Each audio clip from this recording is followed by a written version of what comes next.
안녕하십니까. 숭실사이버대 박준우 교수입니다. 이 시간에는 이제 세송고속도로 2편이 돼서 이제 여러분들 가장 관심이 있는 세종고속도로 11개 구간의 IC를 집중해서 이제 분석해 드리도록 그렇게 하겠습니다.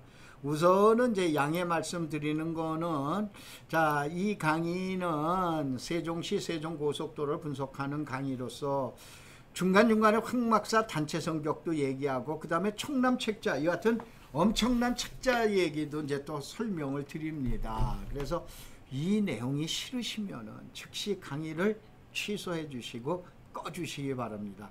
이것은 어떻게 되냐, 코로나 때문에 여러분들 대면 강의가 힘들어지는데 약 한 200여 명의 우리 총남 회원분들이 강의를 들으셨어요. 근데 여기 강의를 듣지 못한 분들이 약 한 400명 이상 되십니다. 그래서 이분들이 동영상으로 강의를 요청을 하셔서, 어떻게 말하면은 저희 총남 회원대 저구의 그 강의 내용이지, 일반 회원님들이 들어오셔서 손가락을 이렇게 해라, 뭐 해라, 좋아라, 또 아니면 나빠라, 어쩌다, 또 아니면 요즘엔 또 그러시대요. 부동산은 전부 나라를 말아먹는 투기다라고 그래가지고 이런 분들이 계시는데, 그분들은 경제를 위해서 대단한 애국자이십니다. 애국자이시니까 우리들은 좀 저간 분들이니까 나가주시기 바랍니다.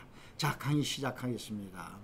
우선은 제일 먼저 세종고속도로는 129km로 나와 있는데, 여기에선 오송까지 나는, 여러분들 오송 바이오단지 아시죠? 여기까지 나가는 고속도로는 제외했습니다. 무슨 얘기냐면은 강동에서부터 시작해서 장기면까지 내려가는 게 약 129km인데, 중간에 가다가 보면 약 6km로 해서 어디까지, 오송의 바이오단지, 청주의 오송 바이오단지까지 가는 고속도로에서, 고속도로는 이게 2개 구간으로 기본되어 있다라고 보셔야 돼요. 여기는 1시간 이내 주파하게 되니까 시속 아마 120에서 130km, 많은 데는 아마 140km까지 허용되지 아니할까라고 저는 그런 생각을 이제 해보고 있습니다. 자, 우선은 세종고속도로 보면은 초이 IC, 이게 이제 하남 IC라고 생각하면은 제일 좋습니다. 옆에 있는 건 여러분들 이해하기 좋게 여기에다 써놓은 거예요. 그 다음에 광주 성남 IC인데 이게 삼동 직동 IC입니다. 그 다음에 오포 IC, 여기는 이제 광주의 오포면이 되는 거고, 오포읍이 되는 거고, 그 다음에 모연이 또 지금 얘기하는 용인에 되는 거고, 그 다음에 SK가 들어가는 원삼은, 그래서 원삼 IC는 SK 그래놓고 고삼 IC 그랬는데, 여기는 고삼인데 바로 뭐냐면은 바우덕인가 뭐해서 휴게소를 나오는데, 여기에는 간이 지금 얘기한 나들목 IC가 생긴다고 보시면 돼요. 그 다음에 안성 맞춤 IC인데 이게 안성이에요. 근데 원래가 이것은 동안성이라고 그래 해놔야 되는데, 일단 안성 IC라고 이렇게 해놨습니다. 그 다음에 서운 입장 IC인데, 요거는 서운면, 지금 미양면, 안성시의 미양면에 아래쪽에 있는 것이 서운면이에요. 서운면하고 그 다음에 그 옆에가 천안에 있는 입장면입니다. 그래서 두 군데 지역에서 나오기 때문에 이름을 같이 쓴다라고 해서 서운 입장인데, 아마 입장이라고 그러면 여러분들 거봉포두가 나오는 입장이다라고 그러면 생각하시면 제일 좋습니다. 그 다음에 여러분들 동천안 IC인데, 이것이 여러분들 내려가다 보면 천안 삼거리 휴게소가 있죠. 왼편 쪽이라고 생각하시면 됩니다. 오른쪽에는 이제 직산 산업단지가 있는데, 왼편 쪽에 동천안 IC, 이게 이제 선거면이라고 해서 선거읍이 되니까 이제 이 IC라고 보시면 돼요. 그 다음에 내려가다 보면 연기 IC라고 나오는데, 제 1강에서도 말씀드렸지만, 자, 여기에 계신 분들이 어떻게 해서 연기 IC라고 넣는지는 모르겠습니다만, 차라리 조치원 IC, 그런데 경부고속도로에 있다가 보니까는 바로 뭐냐면 연기라고 그러는 내용을 써놨는데, 이게 여러 가지로 뭐 말에 좀 뉘앙스가 안 좋아서 그런데, 차라리 전이전동 IC 그래놨으면 지역 홍보와 함께 더 좋았는데 라는 생각을 해봤습니다. 하여간 이것이 전동면에 나오기 때문에 전동 IC라고 보셔야 돼요. 그 다음에 거기서 바로 오송 지선이 나가게 됩니다. 바로 6km 정도 나가게 되는데, 이것이 오송 산업단지 바이오단지까지 가기 때문에 요거는 이렇게 선이 돼 있으면서 이렇게 한 개선이 나가는 거예요. 그 다음에 요게 뭐냐면 북세종입니다. 세종시가 있으면은 세종시 우쪽에다가 세종 IC가 내려오고, 그 다음에 장건 면사무소에 있는데 나오는 것이 정선체입니다. 대전에서부터 어디까지냐면 당진까지 가는 고속도로 있죠. 여기에서 만나게 됩니다. 그래서 JC는 일단 정선체인지는 빼놓고 인터체인지가 이와 같이 11개 인터체인지가 나온다라고 보셔야 돼요. 그래서 이 시간서부터 약 2번에 걸쳐서는 여기 있는 IC와 함께 그 다음에 저희 총남의 회원들이 왜 이와 같이 전국으로 난리들이냐라고 우리는 걸 한번 보여주는 그런 내용인데, 양해 말씀드리는 거는 여기에는 황막사에 대한 일종의 홍보도 내고 그 다음에 총남이 회원들이 뭐라 그린 것 때문에 이러한 내용이 개인적인 여러분들 내용이 나와 있기 때문에 죄송하지만 여기에서 조금이라도 기분이 언짢으신 분은 지금이라도 어떻게 됩니까? 수강을 취소하시고 여러분들 다른 사이트를 꺼지시고 다른 데로 가보시기 바랍니다. 그 다음에 원래가 이 화면이 와이드 사이드여야 돼요. 저희가 이제 저희 대학에서 강의하는 것처럼 와이드 사이드가 돼야 되는데 황막사 사무국에서 이걸 설명을 할 땐 이와 같은 사각형 사이트 지금 화면이 됩니다. 그래서 화면이 깨지기 때문에 여기서는 사각형 화면, 옆으로 늘어나는 긴 사각이 아닌 사각형 화면임을 여러분이 이해하시기 바랍니다. 자, 이것이 올림픽 도로예요. 올림픽 도로에서 강동 나들링은 천호대교 우쪽에 가면 여기 이제 강동대교 나오죠. 요 사이에서 요게 이제 여러분들 구리에서 포천 가는 이것도 세종고속도로죠. 구리 포천 간 도로의 그 연안 안에서 나온다고 보시면 돼요. 그래서 88도로고 만나는데 여기는 나들목입니다. 나들목은 도로와 도로가 만나는 거고 나들목인 저기 진출로 지금 얘기한 정환점이 없다라고 이렇게 이제 보셔야 돼요. 그래서 이제 IC라고 그러지 않고 이제 JC라고 그리죠. 자, 세종고속도로에서 이제 첫 번째 나오는 것이 초이나들목이에요. 이 초이나들목은 그 다음 화면을 아마 보여드리면 더 이해가 쉬울 거예요. 바로 뭐냐면 이것이 교산 신도시예요. 그 다음에 여기 강동구청에서 여기 어디입니까? 천호대교에서 꼬짝 나가다 보면 이렇게 나가는 도로 있죠. 바로 여러분이 어떻게 됩니까?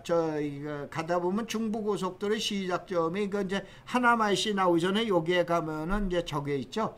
휴게소가 있죠. 휴게소의 좌우측이라고 보셔야 돼요. 그런데 어떻게 돼요? 좌우측에 바로 직선으로 강동구청이 있는 면에 나오는 것이 초이IC예요. 여기가 바로 뭐냐면 서하남 산업단지가 있어요.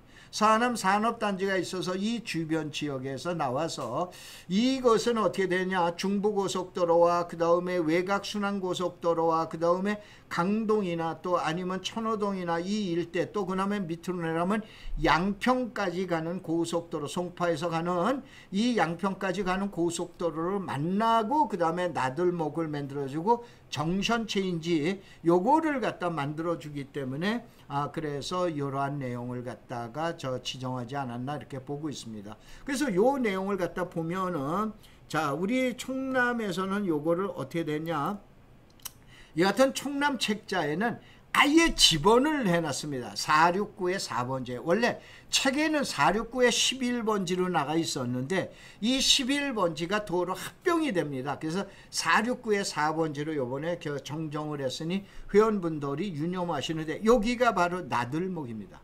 저희는 이와 같이 총남 자료가 작년에 나왔습니다만 이와 같이 대한민국에서 최초로 어떻게 됩니까? IC에 나가는 저의 지번까지 나오게 됩니다. 이것이 지금 얘기하는 초이나들목이에요. 근데 이 초이나들목을 공부하시려면은 자, 어떤 내용을 갖다가 알고 계셔야 되냐면은 하남시 투자에서는 반드시 알아야 되는 게 그린벨트예요. 그린벨트는 제1강에서도 잠깐 설명드렸지만 지난번 62편, 61편 강의에서 춘향전과 그린벨트 강의를 갖다 설명을 드렸죠. 춘향전으로 이해하는 그린벨트. 춘향전에 누가 나와요? 춘향이 나오죠. 그 다음에 이몽룡이 나오죠. 그 다음에 변사또 나오죠. 딱 세 사람이 등장하듯이 그린벨트는 딱 땅이 세 개라고 보시면 돼요. 춘향이 땅이 있고 이도령이 땅이 있고 변사또 땅이 있어요. 이 성격만 알면 그린벨트 투자는 여러분이 쉽게 나갑니다.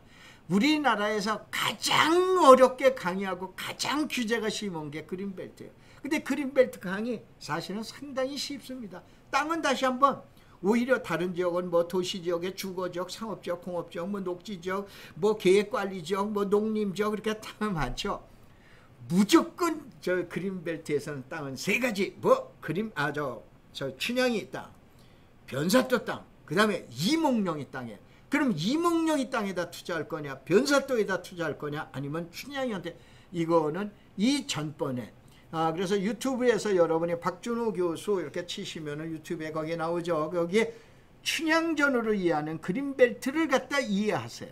그러면은 이쪽에서 어떻게 투자해야 되겠구나, 이 내용을 알게 되십니다.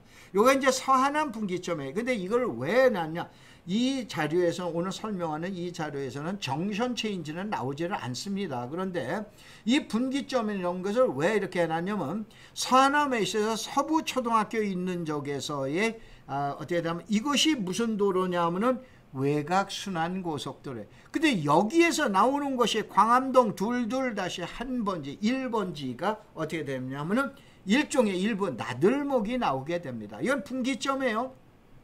나들목이 나오게 돼요.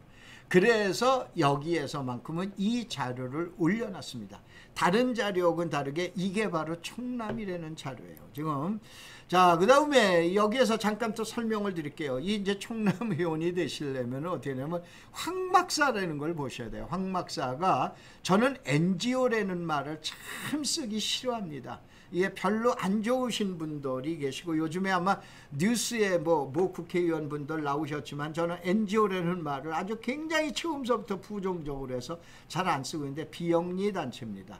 제가 이것이 1999년도 공인중개사분 33분을 모시고 지금으로부터 20년 전에, 22년 전이죠. 한국인 최초로 이 아치 나무를 심겠다고 나와가지고 2010년대 여기가 바로 뭐냐면 고비 사막까지 들어가서 23곳에 약 50만 그루를 나무를 심어가지고 바로 뭐냐면 중국 정부 임업청에서 외국인에게 최초로 주는 환경 대상을 받고, 저는 중국의 그 유명한 신화사 통신에 2번이나 보도됐습니다. 한국에는 보도가 안 됐습니다. 연합통신에서 요 뉴스 한번 딱 나왔습니다. 요거는 나중에 일주일 후에 시상을 받고 일주일 후에 여러 가지 사건 때문에 바로 이거를 한국인이 이와 같이 대단한 일을 했다라고 그래가지고 나온 적이 있습니다. 그 다음에는요, 어떻게 하냐면 최근에는 이것이, 여러분들 미얀마 그러면 아웅산 수치 여사죠. 아웅산 수치 여사가 2011년도에 가택연금에서 해제하자마자 만드는 학교가 이게 학교예요. 이 학교를 제가 2012년도에 가서 보고 저희 집사람 보고 울었습니다. 그래 놓고 2013년도에 이 학교를 어떻게 됩니까? 부셔버리고 이와 같이 2층 학교로 만들어줍니다. 이것도 국내 신문에는 단 한 줄도 기사가 안 났습니다. 그런데 그만큼 뭐냐면은 이거는 저가 혼자 하는 게 아니고 저와 우리 황막사 회원분들이 한 거예요. 이거 우리 회원분들은 내용을 다 아십니다. 이게 없는 사실을, 그 대신 저는 국가나 기업에 단 1원 한 장 지원을 받은 적이 없습니다. 이게 바로 뭐냐면 순수하게 부동산으로 재테크해서 벌은 돈 가지고 지금 이와 같은 내용을 갖다 해주고 있습니다. 국내에서 유일한 성격을 갖고 있다고 보셔야 돼요. 자, 여기를 이해하시려면 우선 이걸 이해하셔야 돼요. 자, 그 밑에 뭐냐면 초이아시가 강동 분기점에서 나와가지고 초이아시 나왔다라고 그랬죠. 교산 신도시에 있는데, 그 다음에 나오는 것이 뭐냐면 여러분들 이해하시려면 모란시장 아시죠? 모란시장에서 이게 국도 몇 번이더라, 성남에서 장호원까지 가는 도로 있죠. 요게 이제 왕복 4차선으로 세멘 포장해서 뻥 뚫었죠. 한 10년 동안에 만에 아마 공사했을 거예요. 그러면 여기에는 옛날엔 고개였습니다만 지금은 터널이죠. 터널 나가자마자 나오는 것이 직동이라고 그러는데요. 이 직동에서 인터체인지가 생기는데, 이게 바로 남한산성을, 위에 초이아이시에서 남한산성을 뚫고 나온 거예요. 여기 인터체인지가 생깁니다. 인터체인지가 생기는데, 이 인터체인지가 지금 얘기하는 성남시하고 광주시하고 또 중간에 위치하기 때문에 인터체인지 이름은 성남 광주 IC가 됩니다. 이게 바로 직동이라고 그러는데, 그러면서 가다가 여러분들 태전이라고 그러는 데가 나올 거예요. 아마 가다 보면 이정표로 태전 인터체인지 태전 나들목이라 나올 거예요. 그러니까 태전을 지나가게 되면 경안천이 흐르죠. 경안천 흐르면서 가다가 왼편 쪽으로 보면 경안리라고 그래요. 경안동이라고 우리는 광주시청 소재지가 나오죠. 그러면 여러분들 여기서 고장 이렇게 해서 아래쪽으로 내려갔다. 어디나 초월 쌍용리로 해서 곤지암 쪽으로 내려가셨죠. 그런데 가다 보면 이와 같은 산과 산 사이에 보면 하천이 흐르는데 그게 경안천이죠. 경안천으로 이렇게 내려다 보면 산과 산 사이에 이렇게 널찍한 멀리에 널찍한 들녘이 나옵니다. 그게 그 유명한 오포모현 포곡이라고 그러는데 거기에 갈라지는 지점이 고사나이시라는 거예요. 이거를 여러분 잘 유념하면서 다음 강의를 들으셔야 돼요. 자, 그래서 다음 강의를 한번 보자 이거예요. 이게 바로 광주 성남 나들목이에요. 제가 그랬죠? 자, 여기에서 어디냐면은 저기 모란시장에서 터널로 나오자마자 적어놓은 것이 여기가 직동이라는데요. 그래서 여기에 직동 IC라고 있죠. 직동 IC가 있는데 이 나오자마자 터널에서 남한산성을 산 밑을 뚫고 해서 나오자마자 나오는데 여기다 검색어에 직동 400-1번지 또 직동 92번지 2번지를 치면은 이것이 나들목이 나옵니다. 근데 이것이 광주 성남 나들목인데 이 자료들을 어디냐? 총남 책자에 올라가 있어요. 그래서 총남의 회원들이 여러분들 제 강의를 아마 계속 듣는 분들 저 양반 도대체 총남이 뭔데 그러냐. 바로 이게 총남이라는 책제. 우리나라에서 단 하나뿐입니다. 이러한 자료들은. 그래서 이렇게 나와 있고 그러는데 한번 또 내용을 보실까요? 이게 세종, 광주, 성남 나들목 소위 말해서 직동에 있는 나들목이다. 이게 직동 92번지 여기에 번지인데 요 번지죠. 그래서 요 도면을 보면 여기가 삼동역이에요. 이게 경강선이죠. 원래 삼동선이라고 그래요. 그 다음에 여기 직동 IC가 나오죠. 요것이 3번 국도. 이게 어디냐면은 성남에서부터 저기 그 장호원까지 가는 도로죠. 이 도로에 직동 IC가 나오는데 직동 IC를 더 지나가게 되면 태전지구, 여러분들 잘 아시는 태전지구가 나오죠. 태전지구로 해서 왼편 쪽은 경안리, 그러면서 광주시청이고 오른편 쪽이 그 산과 산 사이의 골짜구니에 멀리 보이는 것이 오포모현 포곡이죠. 왜 여기를 유념하는가를 갖다가 이제 보시기 바랍니다. 그래서 요거가 거기에 대한 IC예요. 그래서 다시 한번 설명하면은 자, 벌써 16분을 넘어갔기 때문에 일단 다음 강의로 여러분들한테 예약을 해드려야 되는데 잊지 마세요. 모란시장에서 다시 나가면은 남한산성을 뚫고 나와서 나오게 되는데 여기가 태전지구다. 여기 태전지구죠. 이게 태전지구. 그 다음에 여기가 저기 광주의 경안리, 경안동이라고 우리는 광주시청이 있는데 저 경안천을 가죠. 여기가 곤지암 쌍용리로 가는 거죠. 곤지암 가는 길. 이 앞에 나가다 보면 도로가 두 개로 갈라지는데 이게 고사나이시라고 그러는데요. 이게 아마 이쪽에 계신 분들 잘 아실 거예요. 그 다음에 여기서부터 나타나는 게 오포모현 포곡이라고 우리는 동네예요. 그래서 다음 도면 하나만 보고 이 강은 여기서 마치도록 하겠습니다. 우선은 제일 먼저 여기서 보세요. 오포모현 포곡이다라고 그러는 여기에서 나오면 오포나들목이 나와. 그 다음에 모현나들목이다. 요 밑에 가면은 또 뭐냐면 포곡나들목이 나옵니다. 무슨 얘기나 이 오포모현 포곡에 고속도로 인터체인지가 3개가 터집니다. 알으셨어요? 그래서 다음 편 3부 강의에서는 도대체 우리가 보통 얘기하는 오포모현 포곡은 어떤 내용으로 인터체인지를 분석해야 될 건가, 남이 분석하지 못하는 이러한 기법들을 여러분한테 강의해 드리도록 하겠습니다. 자, 여기에서 세종시 고속도로 분석은 2부 강의는 여기서 마치도록 하겠습니다. 고맙습니다. 감사합니다.